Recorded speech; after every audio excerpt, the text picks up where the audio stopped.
चल रहे हैं प्रारंभ करने अपने अध्याय का अगला विषय। और आज का विषय है आपातकाल के संबंध में विवाद। आपने पिछले अध्याय में पढ़ लिया आपातकाल की घोषणा, आपातकाल की घोषणा कैसे हुई और उसके क्या परिणाम हुए। अब आज चल रहे हैं पढ़ने, अब आज आप चल रहे हैं पढ़ने उसके संबंध में विवाद क्या उठे, आपातकाल के संबंध में क्या विवाद उठे और इंदिरा गांधी ने उसके क्या जवाब दिए, ये चल रहे हैं हम आज समझने। चलिए प्रारंभ करते हैं। आपातकाल भारतीय राजनीति का सर्वाधिक विवादास्पद प्रकरण है। ये जो घटना है ये भारतीय राजनीति की सबसे ज्यादा विवादित घटना है। ये जो आपातकाल है ये भारतीय राजनीति की सबसे विवादित घटनाओं में से एक है और इसे भारत के लोकतंत्र का काला धब्बा भी माना जाता है। इसे भारत के लोकतंत्र का काला धब्बा भी कहा जाता है। आगे सुनिए, इसका एक कारण है आपातकाल की घोषणा की जरूरत को लेकर विभिन्न दृष्टिकोणों का होना। देखो, लोगों बहुत सारे राजनेताओं का अथवा राजनीतिक विशेषज्ञों का मानना है कि आपातकाल जिन परिस्थितियों में लगाया गया है वो परिस्थितियां आपातकाल को लगाने के लिए सही नहीं थी। ऐसी परिस्थितियों में आपातकाल नहीं लगाया जाना चाहिए। जो जिन परिस्थितियों में इंदिरा गांधी जी ने आपातकाल लगाया है वो परिस्थितियां आपातकाल के लिए कहीं से भी सही नहीं है, क्योंकि ये आपातकाल की परिस्थितियां नहीं है। जनता अपना क्या जन आक्रोश ही तो व्यक्त कर रही थी ना, जनता विद्रोह ही तो कर रही थी और कोई ऐसा विद्रोह नहीं, शांतिपूर्ण विद्रोह था, अहिंसक था, हिंसक भी नहीं था। तो आप उस विद्रोह को किस प्रकार से आप आपातकाल की श्रेणी में ले जा सकती हैं। इसलिए बहुत से राजनेताओं का और राजनीतिक विशेषज्ञों का मानना है कि आपातकाल जिन परिस्थितियों में लगा है ये सरासर गलत परिस्थितियां थी और ये एक ऐसी घटना थी जो सिर्फ एक व्यक्ति के हित को साधने के लिए की गई थी। और वो कौन थी? इंदिरा गांधी। इंदिरा गांधी जी ने अपनी सत्ता को बचाने के लिए ये इस घटना को करा। इस परिस्थिति या इस शक्ति का, भारत के संविधान की इस शक्ति का प्रयोग किया था। सिर्फ किसके लिए? अपनी सत्ता को बचाने के लिए। आगे सुनो, आपातकाल की घोषणा की जरूरत को लेकर विभिन्न दृष्टिकोणों का होना। दूसरा कारण यह है कि सरकार ने संविधान प्रदत्त अधिकारों का इस्तेमाल करके व्यवहारिक तौर पर लोकतांत्रिक कामकाज को ठप कर दिया था। आपातकाल के बाद शाह आयोग ने अपनी जांच में पाया कि इस अवधि में बहुत सारी अति हुई। इसके अतिरिक्त भारत में लोकतंत्र पर अमल के लिहाज से आपातकाल से क्या क्या भारत में लोकतंत्र पर अमल के लिहाज से आपातकाल से क्या क्या सबक सीखे जा सकते हैं, इस पर भी अलग अलग राय मिलती है। आइए इन पर एक एक करके नजर दौड़ाएं। आपातकाल जब खत्म हुआ तो विपक्षी पार्टी की सरकार बनती है। किस पार्टी की? जनता पार्टी की सरकार बनती है और उसके मुख्यमंत्री कौन बनते हैं? मोरारजी देसाई। कौन बनते हैं? मोरारजी देसाई। और मोरारजी देसाई ने फिर इंदिरा गांधी के इस प्रकरण जिसे हम आपातकाल कहते हैं इसकी जांच कराई। और इसकी जांच किसने की? उस समय के पूर्व जज ने की, जो और उनकी जो जांच थी उसको क्या कहा गया? शाह जांच आयोग। और उन्होंने अपनी रिपोर्ट जब प्रस्तुत की तो उसमें बहुत सी ऐसी बातें उन्होंने सबके सामने रखी जिसको आप सुन के समझ के अचंभित रह जाएंगे, कि हमें ये सारी चीजें क्यों नहीं पता थी। अगर ये सारी चीजें हमें पता होती तो हमारे देश में आपातकाल कभी लागू ही नहीं हो पाता। समझ में बात? आगे चलिए पढ़ते हैं। क्या आपातकाल जरूरी था? सबसे प्रमुख सवाल है ये। क्या आपातकाल जरूरी था? मैंने आपको पहले ही बता दिया है। नहीं। जिन परिस्थितियों में आपातकाल लगाया गया है वो सरासर बेबुनियाद परिस्थिति है आपातकाल के अनुसार। इन परिस्थितियों में आपातकाल कदापि नहीं लगाया जाना चाहिए। मैंने क्या कहा? ये जन आक्रोश है। और जन आक्रोश कब होता है? जब आप जनता की अपेक्षाओं के अनुसार काम नहीं करते। आप जनता की अपेक्षाओं के अनुसार जब काम नहीं करते तो जनता सड़कों पर उतर आती है और आंदोलन करती है। तो सरकार को कभी भी इसको एक ऐसी परिस्थिति के रूप में नहीं समझना चाहिए कि जो देश के ऊपर खतरा पैदा कर रही है। ये कोई देश के ऊपर खतरा पैदा करने वाली परिस्थिति नहीं है। कि है? नहीं। क्या जनता का अहिंसक आंदोलन देश पर खतरा पैदा करता है? नहीं।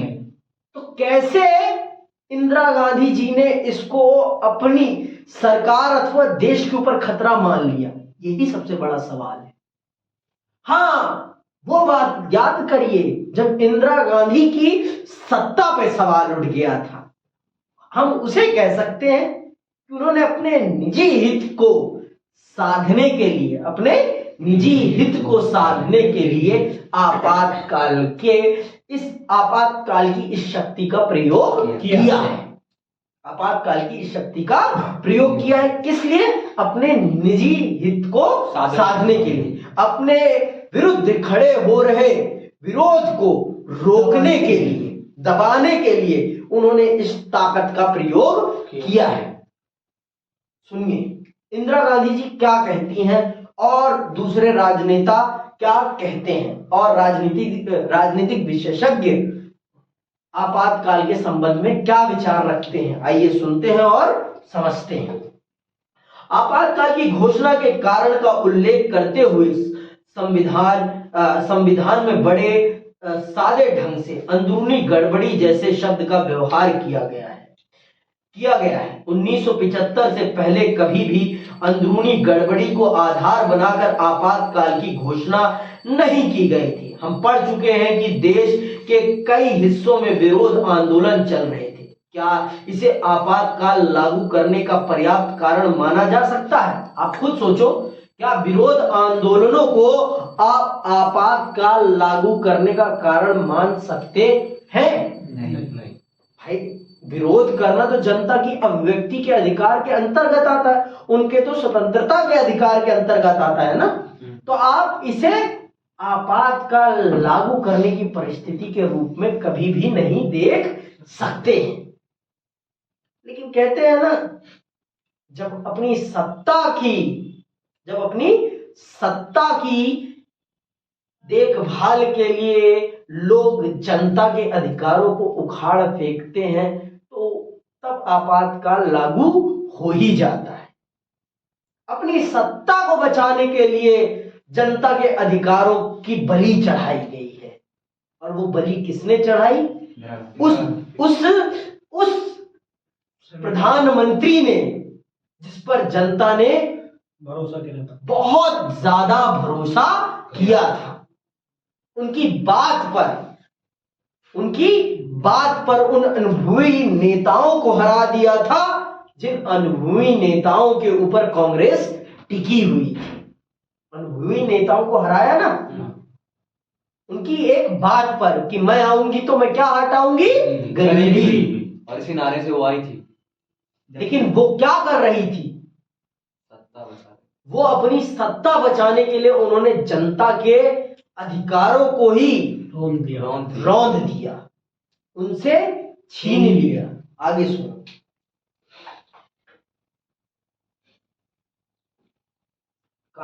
हम पढ़ चुके हैं। हम पढ़ चुके हैं। पढ़ो जरा। हम पढ़ चुके हैं कि देश के कई हिस्से में हम पढ़ चुके हैं कि देश के कई हिस्सों में विरोध आंदोलन चल रहे थे। क्या इसे आपातकाल लागू करने का पर्याप्त कारण माना जा सकता है? सरकार का तर्क था कि भारत में लोकतंत्र है और इसके अनुकूल विपक्षी दलों को चाहिए कि वे निर्वाचित शासक दल को अपनी नीतियों के अनुसार शासन चलाने दे। तो विपक्ष का भी तो काम है ना भाई कि जनता की अपेक्षाओं के अनुसार अगर सरकार काम ना कर रही हो तो जनता की आवाज उठाए। तो विपक्ष तो अपना ही काम कर रहा था ना, विरोध करना। विपक्ष तो लोकतंत्र के अनुसार अपना काम कर रहा था। अब आपका काम है ना जनता की अपेक्षाओं को पूरा करना और अपनी नीतियों को सही ढंग से लागू करना। ये आपका काम है। विपक्ष का तो काम है आपकी आलोचना करना, आपकी गलतियों को जनता के सामने प्रस्तुत करना, जिससे कि आने वाले समय में, आने वाले चुनाव में जनता उसको मौका दे सके। अगर विपक्ष शांत बैठ जाएगा और जनता के मुद्दों को नहीं उठाएगा तो जनता फिर आपको आने वाले चुनाव में मौका क्यों देगी? तो विपक्ष तो अपना काम कर रहा था। इंदिरा गांधी का ये जो कथन था ये सरासर गलत कथन था। मैं मानता हूं इसे, पर्सनली मैं इसे सरासर गलत कथन मानता हूं। लोकतंत्र के संदर्भ में मैं इसे सरासर गलत कथन मानता हूं। आगे सुनिए, सरकार का मानना था कि बार बार का धरना प्रदर्शन और सामूहिक कार्रवाई लोकतंत्र के लिए ठीक नहीं है। इंदिरा गांधी के समर्थक यह भी मानते थे कि लोकतंत्र में सरकार पर निशाना साधने के लिए लगातार गैर संसदीय राजनीति का सहारा नहीं लिया जा सकता। इससे अस्थिरता पैदा होती है और प्रशासन का ध्यान विकास के कामों से भंग हो जाता है। अरे अगर आप विकास ढंग से करो तो विपक्ष क्यों आएगा सड़कों पर? आप मुझे खुद बताओ। अगर आप आज के संदर्भ में भी यही बात है, अगर आप उचित ढंग से काम करोगे तो कोई भारत जोड़ो यात्रा नहीं निकालेगा। आपकी गलतियां ही उजागर करने के लिए लोगों को आंदोलन करने पड़ते हैं, सड़क पर उतरना पड़ता है। समझ में आई बात? तो इंदिरा गांधी जी को भी ये चीजें समझनी चाहिए। सत्ता का अहंकार कभी नहीं करना चाहिए। सत्ता किसी के बाप की नहीं है, सत्ता जनता की है। जनता जिसको पसंद करेगी वो सत्ता में जाएगा और जिसको जनता जब चाहेगी लात मार के बाहर कर देगी। जनता की इच्छा है सत्ता। समझ में आई बात? तो ये जो कह रही हैं कि गैर संसदीय तरीके से सरकार की नीतियों का विरोध नहीं करना चाहिए, इससे प्रशासनिक काम काज में बाधा पड़ती, ये सरासर गलत कथन है, सरासर गलत है। क्यों? क्योंकि भाई विपक्ष का काम है जनता के मुद्दों को उठाना, वो चाहे संसद में उठाए चाहे वो संसद के बाहर उठाए। हाँ, अगर वो हिंसक तरीके से उठा रहा है तो वो गलत है, लेकिन अगर अहिंसक रास्ते पर चलते हुए वो जनता के विषयों को उठा रहा है तो वो कहीं से भी गलत नहीं है। वो कहीं से भी गलत नहीं है। वो लोकतांत्रिक राजनीति का उचित पालन कर रहा है। लोकतांत्रिक राजनीति में विपक्ष की भी तो अपनी भूमिका है ना। विपक्ष का काम ही क्या है? विपक्ष का काम यही है कि पक्ष की गलतियों को उजागर करे और पक्ष को सही रास्ते पर आने के लिए मजबूर करे। वो काम कर रहा था। और आप जानते ही हैं जेपी ने आंदोलन में शामिल होने की 2 शर्तें क्या रखी थी। पहली शर्त क्या थी कि आंदोलन अहिंसक होगा और आंदोलन सिर्फ बिहार तक सीमित नहीं रहेगा। ये पूरे राष्ट्र की समस्या है और इस पूरे राष्ट्र की समस्या को हम पूरे राष्ट्र के स्तर पर उठाएंगे। तो ये कोई बात नहीं है। ये जो तर्क दे रही हैं इंदिरा जी, ये कहीं से भी पचाने लायक तर्क नहीं है। ये कहीं से भी डाइजेस्ट होने वाले तर्क नहीं है कि है। भाई आप खुद बताओ मुझे, आप राजनीति पढ़ रहे हैं इतने दिनों से, आप खुद बताओ। विपक्ष चुप रहे, आप कुछ भी करते रहे, जनता भूख से तड़प से मरती रहे और विपक्ष कुछ भी ना बोले। आप स्वयं सोचो, विपक्ष का तो काम है ना आपकी गलतियों को उजागर करना। अगर वही नहीं करेगा तो फिर कौन करेगा? कौन करेगा? आप मुझे बताओ। सरकार की गलत नीतियों को उठाना किसका काम है? विपक्ष का काम है। लेकिन आजकल अगर अब विपक्ष कुछ बोल देता है सरकार के विरोध, सरकार की विरुद्ध और सरकार की नीतियों के विरुद्ध, तो वो क्या हो जाता है? देशद्रोही। कहां से उचित है? किसी को पप्पू साबित कर दिया जाता है, कहां से उचित है भाई? आगे सुनो। इससे अस्थिरता पैदा होती है और प्रशासन का ध्यान विकास के कामों से भंग हो जाता है। सारी ताकत कानून व्यवस्था की बहाली पर लगानी पड़ती है। इंदिरा गांधी ने शाह आयोग को चिट्ठी में लिखा कि विनाशकारी ताकतें सरकार के प्रति प्रगतिशील कार्यक्रमों में अड़ंगे डाल रही थी और मुझे गैर संवैधानिक साधनों के बूते सत्ता से बेदखल करना चाहती थी। कहां से? आपने गलत तरीका अपनाया था अपने आप को निर्वाचित करने का, किसी और ने नहीं। आप खुद देख लो भाई, आपने सरकारी कर्मचारियों की सेवा ली थी अपने आप को निर्वाचित कराने के लिए, किसी और ने नहीं ली थी।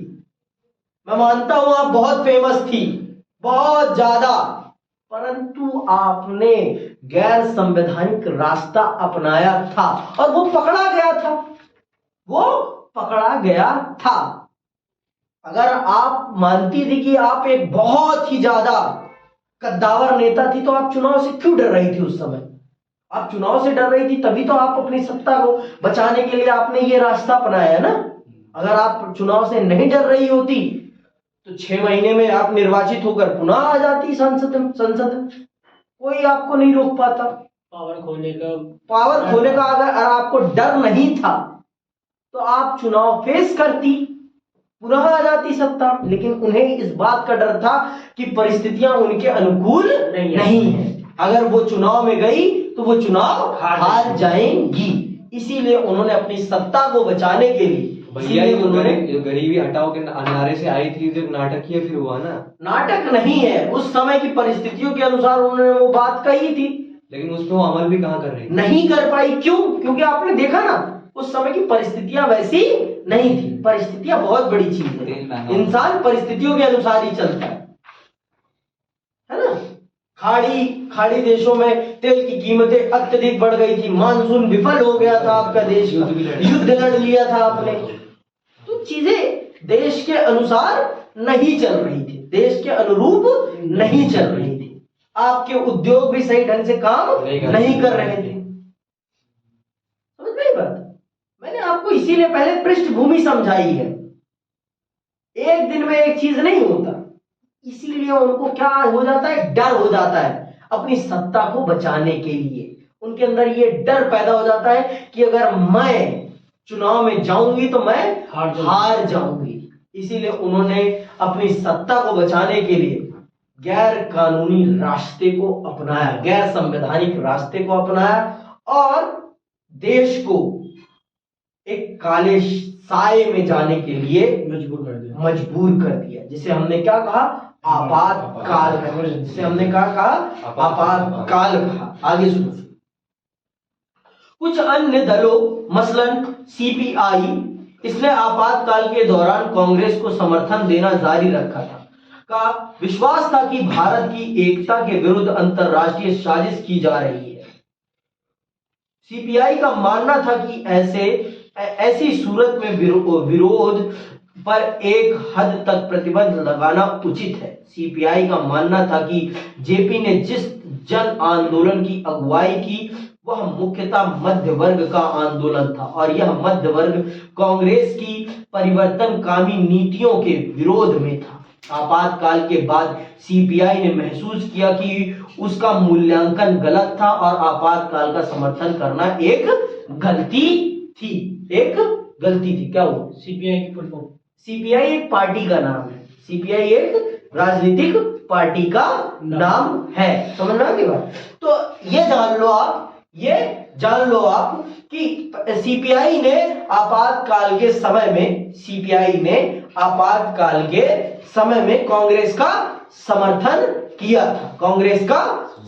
किया था। लेकिन जब आपातकाल खत्म हुआ तो उसने इस बात का आभास किया, सीपीआई ने कि इस बात का आभास किया कि आपातकाल कहीं से भी जरूरी चीज नहीं थी। और वो जो कह रहे हैं मध्य वर्ग उनके विरोध में था, अरे मध्य वर्ग आपके विरोध में क्यों रहेगा भाई?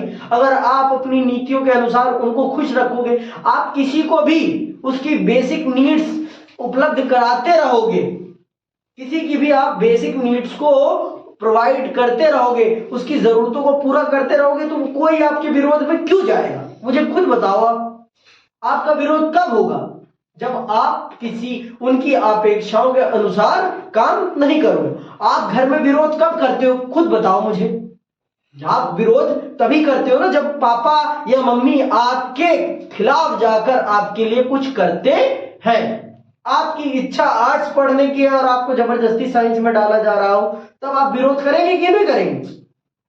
या आपका पढ़ने का मन है साइंस और आपको जबरदस्ती कॉमर्स में डाला जा रहा हो, तब, है ना, तब आप इस चीज का विरोध करोगे। विरोध तब होता है जब आपकी इच्छा के विरुद्ध कुछ होता है, आपकी इच्छाओं की पूर्ति ना हो रही हो, तब विरोध पनपता है। तो यहां पर भी विरोध, ये जो कह रही है सीपीआई पार्टी कि मध्य वर्ग कांग्रेस के खिलाफ जा रहा, क्यों जा रहा था भाई खिलाफ? क्योंकि आप उनकी अपेक्षाओं की पूर्ति नहीं कर रहे थे। आप उनकी अपेक्षाओं की पूर्ति करने लगो, कोई भी आपके विरोध में नहीं आएगा। कोई भी विरोध कब है? जब आप किसी की अपेक्षाओं के अनुसार नहीं चलते, आप सत्ता के अहंकार में आ जाते हैं और सोचते हैं जो मैं कर रहा हूं वो सही है। अरे भाई, हर चीज, आप भी इंसान हो तो इसलिए आपसे भी गलती हो सकती है। चाहे आप प्रधानमंत्री हो, चाहे आप कुछ भी हो, आप भी क्या हो? आप भी एक इंसान हो। गलती इंसान से होती है और आप भगवान नहीं हो, तो आपसे भी गलती हो सकती है। समझ में आई बात? आपसे भी गलती हो सकती है। आगे सुनो। दूसरी तरफ आपातकाल के आलोचकों का तर्क था कि आजादी के आंदोलन से लेकर लगातार भारत में जन आंदोलन का एक सिलसिला रहा है। भाई सही बात है, हमने आजादी किसके दम पर प्राप्त करी? आंदोलनों के दम पर ही ना। अंग्रेजों ने तो कभी आपातकाल नहीं लगाया। इतने आंदोलन हुए, इतने बड़े बड़े आंदोलन हुए, ये तो कुछ नहीं था उनके, उसके आगे तो ये कुछ नहीं था। उन्होंने तो कभी आपातकाल नहीं लगा दिए। आपकी सत्ता का, आपके खिलाफ ऐसा कौन सी परिस्थिति पैदा हो गई थी जो इंदिरा गांधी जी ने आपातकाल लगा दी? अब बात समझ में आ रही है क्यों आपातकाल को इतना क्रिटिसाइज किया जाता है और ये क्यों हेडिंग दी गई है चैप्टर को? लोकतांत्रिक व्यवस्था का संकट क्यों कहा गया है इसको? इसीलिए कहा गया है क्योंकि एक व्यक्ति ने अपनी सत्ता को बचाने के लिए काम किया है, अपनी सत्ता को। और सत्ता असली किसकी है? जनता की है। अगर आप जनता की अपेक्षाओं की पूर्ति करते रहेंगे तो जनता आपको अपने सिर पर बिठाएगी यार, क्यों डरते हो? सत्ता का खेल क्या है? जनता की अपेक्षा का खेल है। आप जनता की अपेक्षाएं पूरी करो, जनता आपको अपने सिर मुकुट पे बिठाकर रखेगी। ये बात जानो, ये बात समझो। पर हमारे देश के राजनेता, एक बार मिल जाती है सत्ता तो एक ही बार में मलाई खा लेते हैं। अगली बार का मौका पता नहीं मिले या ना मिले। अरे यार, तुम अच्छा काम करो तो अगले बार भी मौका मिलेगा। मलाई खाने की क्या जरूरत? हमेशा सत्ता में बने रहोगे? अगर आप अच्छा काम करते रहोगे तो हमेशा सत्ता में बने रहोगे, आपको चोरी करने की कभी जरूरत ही नहीं पड़ेगी। पर होता है ना, चोरी तो करनी है, नियत की कसौटी तो करनी है, वो भी 1 रुपए की नहीं, सीधे सीधे 100 रुपए है तो 90 रुपए अपने, 10 रुपए जनता के। अरे यार 10 लो ना, 90 तो यूज करो विकास पे। समझ गए बात? इतने चोर हैं, इतने चोर। आगे सुनो, कहां गए हम? जेपी सहित विपक्ष के अन्य नेताओं का ख्याल था कि लोकतंत्र में, शांत रहो। जेपी सहित विपक्ष के अन्य नेताओं का ख्याल था कि लोकतंत्र में लोगों को सार्वजनिक तौर पर सरकार के विरोध का अधिकार होना चाहिए। सही बात है, होना चाहिए। नहीं तो आप कुछ भी गलत कर दोगे, हम तो कुछ बोल ही नहीं पाएंगे, हम कुछ बोल ही नहीं। हमारे पास 5 साल से पहले भी तो मौका होना चाहिए आपका विरोध करने के लिए, या 5-5 साल खेलते रहे, 5 साल चाहे जो करो, हम कुछ भी ना बोले। ऐसा नहीं, आप अगर आज कुछ गलत करो तो आज हम आपके खिलाफ कुछ बोल सके, आपको सचेत कर सके कि अगर 5 साल बाद रहना है तुझे तो तू सही काम कर, नहीं तेरे को हम बर्बाद कर देंगे, तेरी सत्ता तुझे तेरे हाथ में रखकर तुझे भी निकाल फेंकेंगे। इस बात को बताने के लिए हमारे पास विरोध करने का अधिकार होना चाहिए। जेपी जी यही समझा रहे हैं, और आज आप इस बात को समझ लो कि विरोध करने का अधिकार होना बहुत जरूरी है लोकतंत्र में। ये डिक्टेटरशिप वाला देश नहीं है, तानाशाही नहीं है, ये पाकिस्तान नहीं है, ये हिंदुस्तान है, ये चाइना नहीं है, ये भारत है, भारत भूमि, जो अपने राष्ट्र के नागरिकों के हित के लिए हमेशा किसी से भी लोहा लेने के लिए तैयार है। ये भारत है, ये भारत है जो पूरी दुनिया का मार्गदर्शन करता है अपने सिद्धांतों के लिए, अपने सिद्धांतों के लिए अपना भी घाटा कर सकता है, ये जान लो। सिद्धांत ही तो है ना हमारा, नहीं तो कब का हम पाकिस्तान को प्यासा मार चुके होते। हमने एक बार जो कह दी, जबान दे दी, वो दे दी। हम किसके वंशज हैं? हम राम के वंशज हैं। रघुकुल रीत सदा चली आई, प्राण जाई पर वचन न जाई। उस नीति के व्यक्ति हैं हम लोग, उस वंश के व्यक्ति हैं हम कृष्ण के वंशज हैं, हम राम के वंशज हैं, जो एक बार जबान दे देते हैं तो जबान से हटते नहीं है। समझ में आई बात? आगे सुनो। बिहार और गुजरात में चले विरोध आंदोलन ज्यादातर समय अहिंसक और शांतिपूर्ण रहे। जिन लोगों को गिरफ्तार किया गया था उन पर कभी भी राष्ट्र विरोधी गतिविधियों में लिप्त रहने का मुकदमा नहीं चला। अधिकतर बंदियों के खिलाफ कोई मुकदमा दर्ज नहीं हुआ था। देश के अंदरूनी मामलों की देख रेख का जिम्मा गृह मंत्रालय का होता है। गृह मंत्रालय ने भी कानून व्यवस्था की बाबत कोई चिंता नहीं जताई थी। अगर कुछ आंदोलन अपनी हद से बाहर जा रहे थे तो सरकार के पास अपनी रोजमर्रा की अमल में आने वाली इतनी शक्ति थी कि वह ऐसे आंदोलनों को हद में ला सकती। सरकार के पास ताकत की कोई कमी नहीं है, सरकार के पास बेहिसाब ताकत है। सरकार के पास क्या है? बेहिसाब ताकत है, जिसको भी चाहे उसको कंट्रोल कर सकती। आज तो सरकार माने भगवान है, आज तो एक इंसान को भी निकाल के खोद के बाहर ला सकती है सरकार, इतनी ताकत है सरकार। क्योंकि आज सोशल मीडिया का समय है। एक व्यक्ति की फोटो डालो फेसबुक पे या गूगल पे, उसके बारे में सारा ब्यौरा निकल आता है। आपके पास तो आज आधार है, आज आपको किस बात की दिक्कत है? बाल मुकुंद ने कोई अपराध किया, बाल मुकुंद की फोटो डालो, बाल मुकुंद की सारी हिस्ट्री ज्योग्राफी सब निकल आएगी कि बाल मुकुंद है कौन। समझ में बात? बाल मुकुंद अपराध नहीं करना इसमें कभी। कौन सा अपराध कह रहा हूं समझ लो, अपने करियर वाला अपराध मत करना, नहीं तो मैं फिर दूरभाष का प्रयोग करूंगा और मैं सूचित कर दूंगा। मेरा साथ। जय हिंद जनाब। बालक आपका पद भ्रष्ट हो रहा है, कृपया उसे पद पर लाने की कृपा करें, नहीं तो बालक आपका जिस दिशा में आप ले जाना चाहते हैं उस दिशा में जाने से अवरुद्धित हो जाएगा। ठीक है, आगे सुनिए। ठीक है, तो सरकार के पास उस समय ताकत की कोई कमी नहीं थी। जो आंदोलन अगर लग रहा था सरकार को ये आंदोलन हद से बाहर निकल रहे तो उनको हद में लाया जा सकता था। आपातकाल लगाने की कोई परिस्थिति नहीं थी। आपातकाल लगाया गया तो क्यों लगाया गया?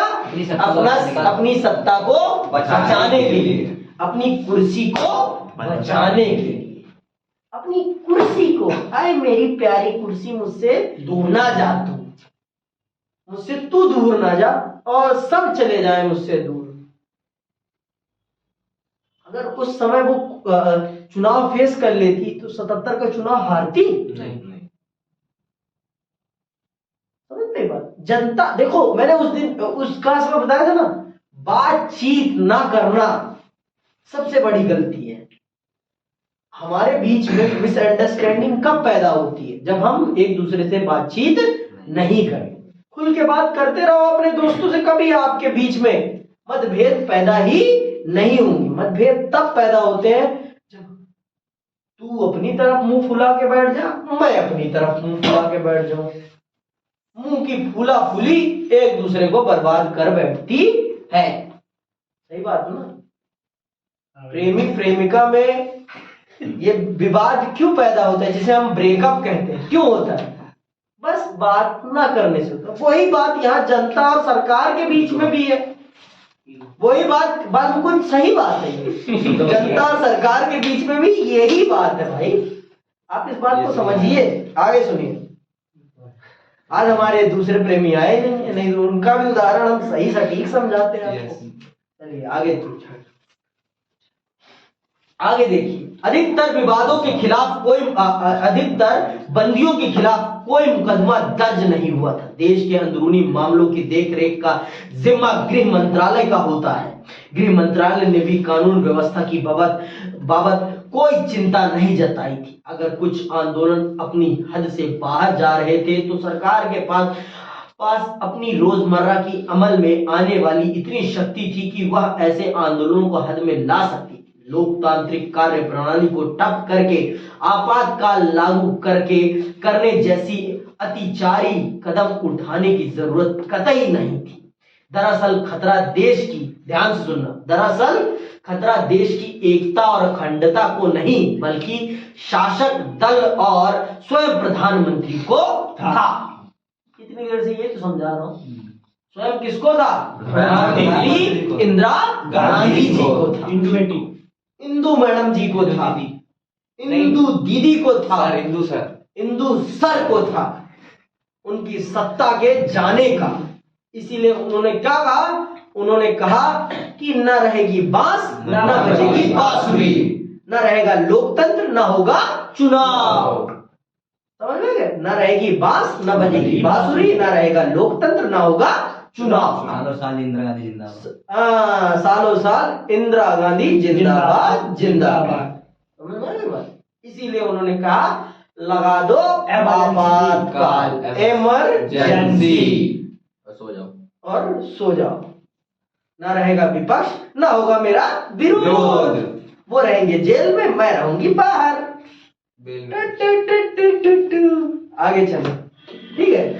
आपातकाल के दौरान क्या क्या हुआ? आलोचक कहते हैं कि देश को बचाने के लिए बनाए गए संवैधानिक प्रावधान का दुरुपयोग इंदिरा गांधी ने निजी ताकत को बचाने के लिए किया। आगे जैसे कह रहे हैं आपातकाल के दौरान क्या क्या हुआ, आइए अब ये भी समझते हैं कि क्या क्या किया इंदिरा गांधी जी ने आपातकाल के दौरान। चलिए सुनते हैं। आपातकाल का वास्तविक क्रियान्वयन भी अपने आप में विवाद का एक मुद्दा है। समझ में? यह आपातकाल का क्रियान्वयन मतलब किस प्रकार से आपातकाल को लागू किया गया और उसमें क्या क्या काम किया गया, यह अपने आप में एक बड़ा विवादित विषय रहा है। क्यों रहा है? क्योंकि आपातकाल के समय काल में प्रधानमंत्री तो इंदिरा गांधी थी, लेकिन उसका क्रियान्वयन, उसको करवाने का काम उनके सुपुत्र संजय गांधी कर रहे थे। उस समय असली ताकत किसके पास थी? संजय गांधी के पास थी। सुनना ध्यान से। हाँ, शांत रहो तो ज्यादा अच्छी बात है। ने आपकी भी करवा दी। ठीक है। आपातकाल का वास्तविक क्रियान्वयन भी अपने आप में विवाद का एक मुद्दा रहा है। क्या सरकार ने अपनी आपातकालीन शक्तियों का दुरुपयोग किया? क्या इस दौरान सत्ता का दुरुपयोग हुआ और उसके बूते जातियां की गई? सरकार ने कहा कि वह आपातकाल के जरिए कानून व्यवस्था को बहाल करना चाहती थी, कार्य कुशलता बढ़ाना चाहती थी और गरीबों के हित के कार्यक्रम लागू करना चाहती थी। इस उद्देश्य से सरकार ने एक 20 सूत्रीय कार्यक्रम की घोषणा की। और इसे लागू करने का अपना दृढ़ संकल्प दोहराया। 20 सूत्रीय कार्यक्रम में भूमि सुधार, भू पुनर्वितरण, खेतीहार मजदूरों के पारिश्रमिक पर पुनर्विचार, प्रबंधन में कामगारों की भागीदारी, बंधुआ मजदूरी की समाप्ति आदि मसले शामिल थे। आपातकाल की घोषणा के बाद शुरुआती महीनों में मध्य वर्ग इस बात से बड़ा खुश था कि विरोध आंदोलन समाप्त हो गया और सरकारी कर्मचारियों पर अनुशासन लागू हो गया। गरीब और ग्रामीण जनता को भी उम्मीद थी कि सरकार जिन कल्याण कार्यक्रमों को लागू करने के वायदे कर रही है उन्हें अब कारगर तरीके से लागू किया जाएगा। समाज के विभिन्न वर्गों की अलग अलग अपेक्षाएं थी और इस कारण आपातकाल को लेकर उनके दृष्टिकोण भी अलग अलग थे। सरकार ने आपातकाल के समय काल में बहुत से कार्यक्रमों को लॉन्च किया, बहुत से समाज सुधारी कार्यक्रम। क्यों? क्योंकि सरकार ये दिखाना चाहती थी जनता को कि यह आपातकाल आपके अधिकारों को छीनने के लिए नहीं, आपकी जिंदगी को खुशहाल बनाने के लिए लगाया है। मैंने आपकी जिंदगी को खुशहाल बनाने के लिए ये आपातकाल इसलिए लगाया है जिससे विरोध प्रदर्शन खत्म हो जाए और आपकी सुविधाओं को जल्दी से जल्दी आप तक पहुंचाया जा सके। जनता को बच्चा समझ लिया था। जनता को बच्चा नहीं, जनता को मूर्ख समझा जा रहा था। आगे सुनो क्या होता है। आपातकाल के आलोचकों ने ध्यान दिलाया है कि सरकार के ज्यादातर वायदे पूरे नहीं हुए। जो ये 20 सूत्रीय कार्यक्रम लागू करने की बात कही गई, इनमें से आधे से ज्यादा कार्यक्रमों पे तो कुछ हुआ ही नहीं। आधे से ज्यादा कार्यक्रमों पे तो कुछ हुआ ही नहीं। उन्हीं कार्यक्रमों पे काम हुआ जिन कार्यक्रमों से इंदिरा गांधी अथवा उनकी सत्ता को फायदा था। आगे सुनो। सरकार के ज्यादातर वायदे पूरे नहीं हुए। आलोचकों का कहना है कि सरकार अपने वायदे की ओर लेकर जातियों से लोगों का ध्यान हटाना, जातियों मतलब अत्याचारों से लोगों का ध्यान हटाना चाहती थी। आलोचकों ने निवारक नजरबंदी के बड़े पैमाने के इस्तेमाल पर भी सवाल उठाए। हम पढ़ चुके हैं कि आपातकाल के दौरान अनेक प्रमुख नेताओं को गिरफ्तार कर लिया गया था। दरअसल कुल 676 नेताओं की गिरफ्तारी हुई थी। शाह आयोग का आकलन था कि निवारक नजरबंदी के कानूनों के तहत लगभग 1,11,000 लोगों को गिरफ्तार किया गया था। देख लो, 1,11,000 सिर्फ किस आधार पर गिरफ्तार किया गया है कि उन पर शक है कि वो देश की सुरक्षा में गड़बड़ी कर सकते हैं। देश की सुरक्षा में गड़बड़ी 1,11,000 लोगों को सिर्फ किस आधार पर? शक के आधार। आप खुद ही सोचो, क्या ये उचित है? नहीं। 1,11,000 लोगों को बेवजह गिरफ्तार कर लिया गया, उनकी आजादी को छिन्न भिन्न कर दिया गया, उनकी निजी जिंदगी को छिन्न भिन्न कर दिया गया। क्या ये उचित है? नहीं। इससे तो भैया सरकारी खर्चा और बढ़ गया होगा। सोचो ना, खुद ही सोचो। आगे सुनो। प्रेस पर कई तरह की पाबंदी लगाई गई। इसमें कई पाबंदियां गैर कानूनी थी। शाह आयोग ने अपनी रिपोर्ट में लिखा है कि दिल्ली बिजली आपूर्ति निगम के महाप्रबंधक को दिल्ली के लेफ्टिनेंट गवर्नर के दफ्तर से 26 जून 1975 की रात 2 बजे मौखिक आदेश मिला कि सभी अखबारों की बिजली आपूर्ति काट दी जाए। अखबारों को बिजली आपूर्ति 2 दिन बाद फिर बहाल की गई, लेकिन तब तक सेंसरशिप का पूरा ढांचा खड़ा किया जा चुका था। इसके अलावा कुछ और भी गंभीर आरोप ऐसे लोगों को लेकर लगे थे जो किसी आधिकारिक पद पर नहीं थे, लेकिन सरकारी ताकत का इन लोगों ने इस्तेमाल किया था। मैंने आपको पहले बता दिया। इसके माध्यम से किस पर इशारा किया जा रहा है? संजय गांधी, जो कुछ भी नहीं थे, सरकारी महकमे में उनका कोई भी पद नहीं था, लेकिन सिर्फ उनके पास क्या पद था कि वो माननीय प्रधानमंत्री साहिबा के पुत्र हैं। बस इस आधार पर उन्होंने सारी ताकत को ग्रैब कर लिया था और पूरा देश को अपने अनुसार चला रहे थे। जिसको चाह रहे थे उसको यहां से वहां कर रहे थे, जिसको चाह रहे थे उसको वहां से यहां कर रहे थे। क्यों? क्योंकि वो कौन थे?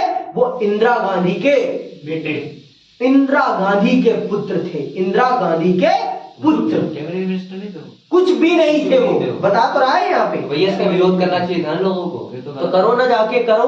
संजय गांधी है वो, समझ में आ गई बात? घर खत्म कर दिया तेरा। संजय गांधी नाम ही उस समय नाम ही काफी था उनका। 1976 में जाना पड़ेगा। तो समझ में आ गई बात? आगे सुनो, आगे सुनो, आगे तो सुनो। अधिकारियों पर लेकिन सरकारी ताकत का इन लोगों ने इस्तेमाल किया था। प्रधानमंत्री के छोटे बेटे संजय गांधी उस वक्त किसी आधिकारिक पद पर नहीं थे, फिर भी प्रशासन पर उनका असर था और आरोप लगाया जाता है कि उन्होंने सरकारी कामकाज में दखल दिया। दिल्ली में झुग्गी बस्तियों को हटाने तथा जबरन नसबंदी कराने की मुहिम में उनकी भूमिका को लेकर बड़े विवाद उठे। उन्होंने झुग्गियां हटाई, उन्होंने नसबंदी कराई। इन सब विवादों में उनका प्रमुख रूप से नाम उठाया गया कि उन्होंने किसी भी गैर सरकारी पद पर होते हुए सरकारी ताकतों का उपयोग किया और जनता पर उन्होंने अत्याचार किया। किस पर यह आरोप लग रहे थे? संजय गांधी पर यह आरोप लग रहे थे। और संजय गांधी किसके पुत्र है? इंदिरा गांधी के पुत्र। पर भी लग रहे होंगे। लाजमी है यार, आप खुद सोचो ना। उनके राज में ऐसा हो रहा है। राजनीतिक कार्यकर्ताओं की गिरफ्तारी और प्रेस पर लगी पाबंदी के अतिरिक्त आपातकाल का बुरा असर आम लोगों को भी भोगना पड़ा। आपातकाल के दौरान पुलिस हिरासत में मौत और यातना की घटनाएं घटी। गरीब लोगों को मनमाने ढंग से एक जगह से उजाड़ कर दूसरी जगह बसाने की भी घटनाएं हुई। जनसंख्या नियंत्रण के अति उत्साह में लोगों को अनिवार्य रूप से नसबंदी के लिए मजबूर किया गया। इन उदाहरणों से समझा जा सकता है कि लोकतांत्रिक प्रक्रिया के ठप पड़ने पर लोगों पर क्या गुजरती है। तो आप देख लो, आप खुद समझ लो कि अगर लोकतंत्र पर काले बादल मंडराएंगे तो हमारी भी जिंदगी काले साए में चली जाएगी। तो हमें कभी भी लोकतंत्र पर, इस शब्द पर किसी भी प्रकार का संकट नहीं आने देना है, नहीं आने देना है। नहीं, अगर इस पर संकट आएगा ना तो ऐसी ही परिस्थितियां पुनः पनप जाएंगी और हमारी जीवन पर काले बादल मंडराने लगेंगे। अब आते हैं इस आपातकाल से हमने क्या सबक सीखे। सबक सबसे बड़ी चीज है कि ये दोबारा गलती ना हो, ना होनी पाए। सबक अगर हम सीख जाए ना तो बहुत अच्छी बात है। सबक सीखना बहुत अच्छी चीज है। आगे सुनो, सबक सीख सुनते हैं और इसी के साथ ये चैप्टर यहीं पर समाप्त, यहीं पर आज छोड़ते हैं, फिर आगे के विषय को पढ़ेंगे।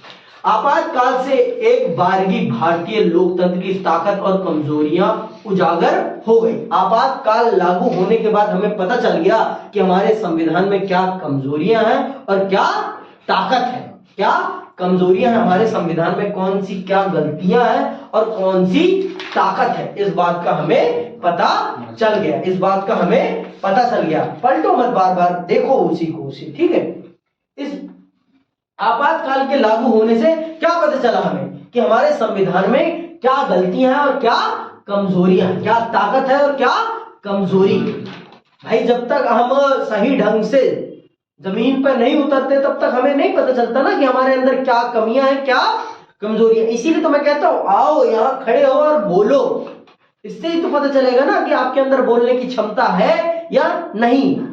चुपचाप बैठने से कुछ नहीं होता, चुपचाप बैठने से कुछ नहीं होता। बाल मुकुद अभी पेपर बंद कर दो, अभी आप जो पढ़ा रहा हूं वो पढ़ लो।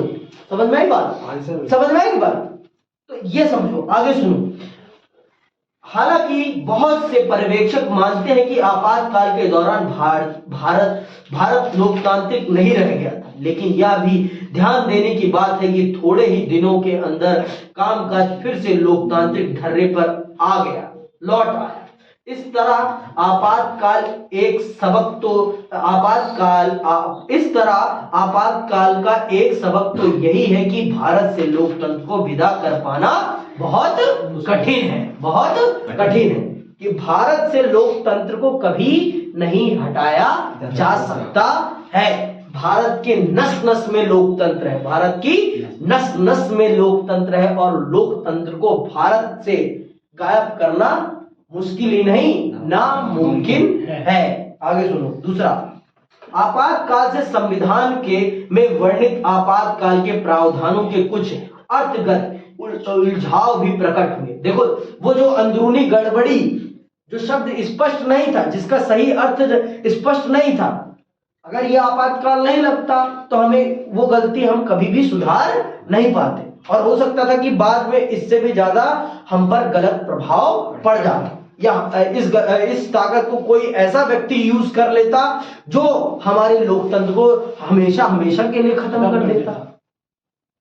तो उस समय आपातकाल लगा, तो इससे वो संवैधानिक वो गलती भी हमें पता चल पाई, जिसको हमने बाद में सुधारा और स्पष्ट रूप में सही अर्थों में सही चीज लिख दी। जहां पहले अंदरूनी गड़बड़ी शब्द का प्रयोग था, अब वहां पर सही रूप में सही शब्द का प्रयोग, सही रूप में सही शब्द का प्रयोग करके लिख दिया गया है कि हथियार बंद विद्रोह जब होगा, हथियार बंद विद्रोह जब होगा, राष्ट्र में तभी आपातकाल अंदरूनी आधार पर लगाया जा सकता है, नहीं तो नहीं। बिना लोकसभा में चर्चा किए तो आप आपातकाल के प्रावधान को राष्ट्रपति के सिग्नेचर के लिए भेज ही नहीं सकते। वहां आपने देखा, फखरुद्दीन के पास बिना प्रधानमंत्री साहिबा ने किसी से डिस्कस किए बिना रात को 12 बजे उनके पास भिजवाया, 11 बजे से पहले उनके पास भिजवाया और उनसे साइन करवा के भारत में आपातकाल की घोषणा कर दी। अगले दिन 6 बजे उनके मंत्रिमंडल को पता चल रहा है कि प्रधानमंत्री साहिबा ने ये किया है ना। पर आज के समय में ऐसा नहीं है। तो आपातकाल लगने से हमें एक अर्थगत गलती का पता चला और हमने उस गलती को सही ढंग से सुधारा और आपातकाल को लगाने के लिए एक पूरी नई प्रक्रिया का निर्माण कर दिया, जिससे कि आने वाले समय में जनता के इस अधिकार पर किसी भी प्रकार का संकट ना आ सके। तो ये है हमारा दूसरा सबक। आगे सुनो। अर्थगत उलझाव भी प्रकट हुई, जिन्हें बाद में सुधार लिया गया। अब अंदरूनी आपातकाल सिर्फ सशस्त्र विद्रोह की स्थिति में लगाया जा सकता है। इसके लिए यह भी जरूरी है कि आपातकाल की घोषणा की सलाह मंत्रिमंडल राष्ट्रपति को लिखित में दे। समझ में आ गई बात? मंत्रिमंडल लिखित में, मंत्रिमंडल का मतलब पूरा मंत्रिमंडल, सिर्फ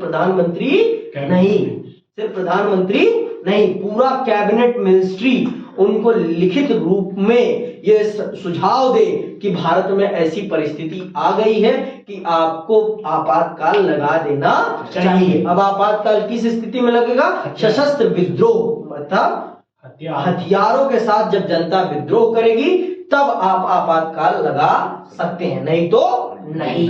ठीक। और तीसरी, आपातकाल से हर कोई नागरिक अधिकारों के प्रति ज्यादा सचेत हुआ। आपातकाल की समाप्ति के बाद अदालतों ने व्यक्ति के नागरिक अधिकारों की रक्षा में सक्रिय भूमिका निभाई। न्यायपालिका आपातकाल के वक्त नागरिक अधिकारों की कारगर तरीके से रक्षा नहीं कर पाई थी। इसे महसूस करके अब वह नागरिक अधिकारों की रक्षा में तत्पर हो गई। आपातकाल के बाद नागरिक अधिकारों के कई संगठन वजूद में आए। आपातकाल के दौरान आपकी न्यायपालिका आपके अधिकारों की रक्षा नहीं कर पाई थी, लेकिन आपातकाल के बाद उसने ऐसे कानूनों पर सख्त रूप से प्रतिबंध लगा दिया जो जनता के अधिकारों में किसी भी प्रकार की बाधा पैदा करते हैं। और बहुत से ह्यूमन राइट कमीशन डेवलप्ड हो गए। समझ में? ह्यूमन राइट कमीशंस डेवलप्ड हो गए जो मानव अधिकार के लिए आवाज उठाते हैं, और जनता में भी अपने अधिकारों के प्रति क्या चेतना जागृत हुई कि अगर ये अधिकार हमारे पास से चले जाएंगे तो हमारी जिंदगी कैसी हो जाएगी, हमारी जिंदगी उस काले साए में चली जाएगी जिस काले साए का कोई उजाला नहीं है। उन्हें इससे पता लग गया। उन्हें इससे पता चल गया कि ये अधिकार कोई मामूली अधिकार नहीं है। इन अधिकारों को संजो कर सहेज कर रखना कितना जरूरी है, सहेज कर संजो कर रखना कितना जरूरी है, कितना इनको बचा कर रखना उन ताकतों से जो हमारे इन अधिकारों को छीनना चाहती है, उनसे बचा कर रखना कितना जरूरी है। आगे सुनो। बहरहाल आपातकाल के संकटपूर्ण वर्ष ने कई ऐसे सवाल छोड़े हैं जिन पर पर्याप्त ध्यान नहीं दिया गया। इस अध्याय में हम पढ़ चुके हैं कि लोकतांत्रिक सरकार के रोजमर्रा के कामकाज और विभिन्न दलों और समूहों के निरंतर जारी राजनीतिक विरोध के बीच तनाव की स्थिति बनती है। ऐसे में दोनों के बीच एक सदा हुआ संतुलन क्या हो सकता है? क्या नागरिकों को विरोध की कार्रवाई में शामिल होने की पूरी आजादी होनी चाहिए अथवा उन्हें इसका कोई अधिकार नहीं होना चाहिए? ऐसे विरोध की सीमा क्या होनी चाहिए? बता तो दी आपने सीमा कि विरोध कभी भी हिंसक नहीं होने चाहिए। भाई आप मानते हो अगर लोकतंत्र है सच्चा तो विरोध करने का अधिकार तो जनता से कभी भी नहीं छीना जाना चाहिए। जनता 5 साल के बाद ही निर्णय लेगी अपनी सरकार की गलत और सही का। उसके पास हर समय ये अधिकार होना चाहिए कि वो अपनी सरकार को मजबूर कर सके कि सरकार सही रास्ते पर चलती रहे। 5 साल बाद बर्बाद बच्चे को सुधारने के लिए आप भेजोगे? 5 साल से पहले अगर हम सुधार ले रहे हैं अपने बच्चे को तो कोई गलती है नहीं। तो विरोध करने का अधिकार किसी भी रूप में जनता से नहीं छीना जाना चाहिए। ये मेरा पर्सनल व्यू है। अब आप सबका अपना जो व्यू है वो आप लोग अपने आंसर में लिखना, जरूर लिखना और कमेंट सेक्शन में भी लिखना। तभी सचेत रहो आप अपने अधिकारों के प्रति। अपने अधिकारों के प्रति सचेत रहना सचिन बहुत जरूरी है। अभिषेक शर्माना नहीं है, पढ़ना है और समझना है। आगे सुनो। दूसरे, आपातकाल का वास्तविक क्रियान्वयन पुलिस और प्रशासन के जरिए हुआ।